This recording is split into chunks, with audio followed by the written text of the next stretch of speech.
Hello, it's Katie.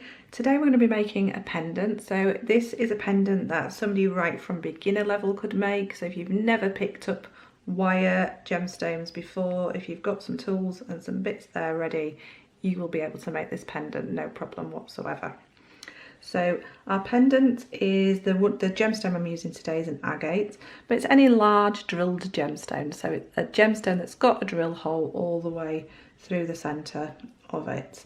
So you can do this on smaller gemstones too, but for the reason of it being a pendant, we're going for a larger gemstone.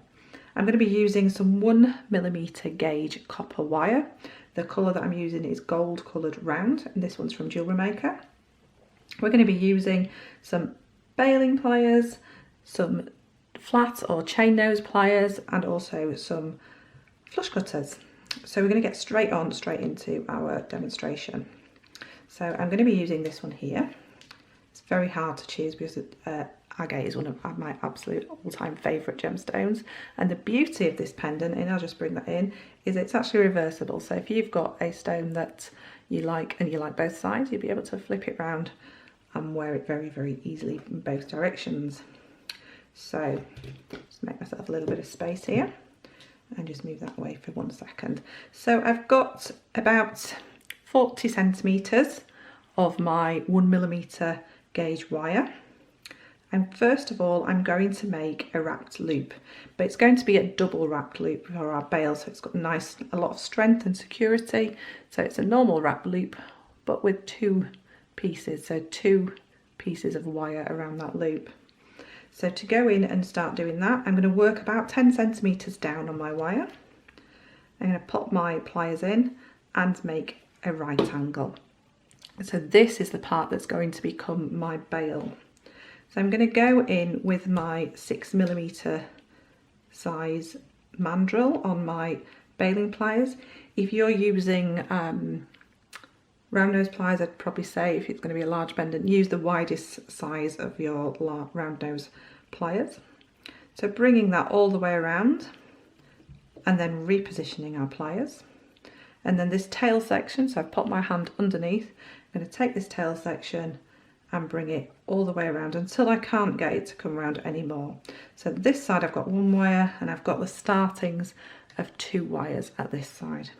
So at this point I'm going to just release that from my pliers and then reposition it to that little section where I've already got 2 wires on my pliers, and then I'm going to continue coming all the way around.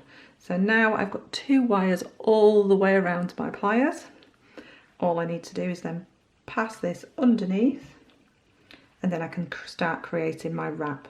Now normally when I make a wrap loop, I suggest taking your round nose or your baling pliers away and retaining the loop size with your chain nose pliers at the moment. But because we've got a double wrap, I'm going to leave it on the pliers because otherwise it could squish and slip out of the way. So I'm just going to start bringing this tail around and making my wraps around. This is going to be the base of our bail. So I'm keeping my fingers nice and close, keeping everything nice and supported. I've got 3 full wraps in there now. Now I can take away my pliers and I can snip off this excess wire. We don't need that now. And then just take your chain nose or your flat nose pliers and just nip in anything that might be still stuck out from that snip. And now we've got all this wire to work with. So try not to throw the gemstone on the floor. I'm just going to pick it up. There we go, you never saw that. So we're going to pop our gemstone onto our wire and bring it to the bottom here. Now don't be too worried about the position of that loop at the moment because we will be able to move that at the end, but generally it wants to be in the opposite direction to the pendant, so this way with the loop that way, but it will try and move, so don't worry about that at the moment. So what I want you to do is pull that wire towards you and then pull it up in front of the gemstone. Now this will make sure that that bend is nice and tight inside the gemstone and it's not going to go anywhere. Now you can just reposition your bail if you need to, but don't worry, you can still reposition again if needed. So now we're going to create these swirls, and I'm going to create these swirls on the front face of this gemstone by bringing my wire, I'm going to angle it a little bit more in this direction, and I'm going to use my thumb. So I'm going to use my thumb to hold as much as I can. So I'm just going to bring that in a little bit. So I'm going to hold my wire, and I'm holding the wire so I can bring this around. So this is as far as I've got at the moment. Then I can turn the whole piece, put my thumb back on, and then I've brought that around and I've created that first loop. And I can go in a little bit further, so I'm going to add pressure onto the wire with my thumb about here and start bringing that round. And just tiny movements to keep looking at where you're going, looking at the size of the loop, thinking that needs to be a bit smaller, so just pull it a bit more until you get the shapes of the loop that you want for whatever design you're after. And then what I'm going to do is I'm going to take this around to the other side. Now this needs to be quite close, quite pinched in around the side so that it sits really nicely at the side of the gemstone. So now I'm going to decide which way I want my loop. So I'm going to come this way this time, still holding, pressing down on that wire, and then bringing this up. So now I'm coming in the direction towards the bail, which is where I want to be. I'm going to pop another loop in there. So further up, so I'm putting pressure on this part here, bringing this up until I've got a nice loop again here. So then I can bring this up and around the bottom of that bail, and I can look at my design that I've got so far. And I'm happy with this side. I like this side, but I'm going to add another little loop, I think, up there. So I'm going to bring this wire around, and I'm going to bring it kind of across the front like so. Now you can go with this however you want. If you don't want any more loops or design on this, you can snip this off right here, nip it in a little bit with your pliers, job done. Your pendant's ready to wear. But I'm just going to add one more little loop. So I'm applying pressure right up here where I want my loop to be, like so. So I've just got that one more little loop there, and then I'm just going to bring it around. So it's come around the base of all this wrapping.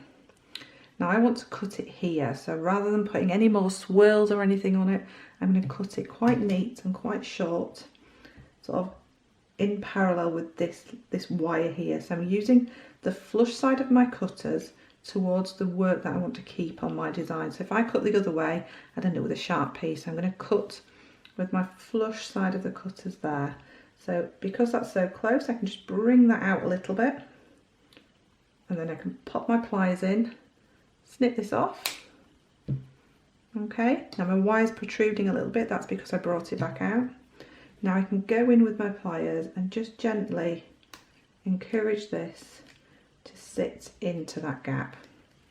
So you don't be afraid of just using your pliers any which way you can, just to cinch in any ends and just finish that off. You might need to go in, that's it, with a nice finer pair of pliers and finish that in so everything's cinched in really nicely and together.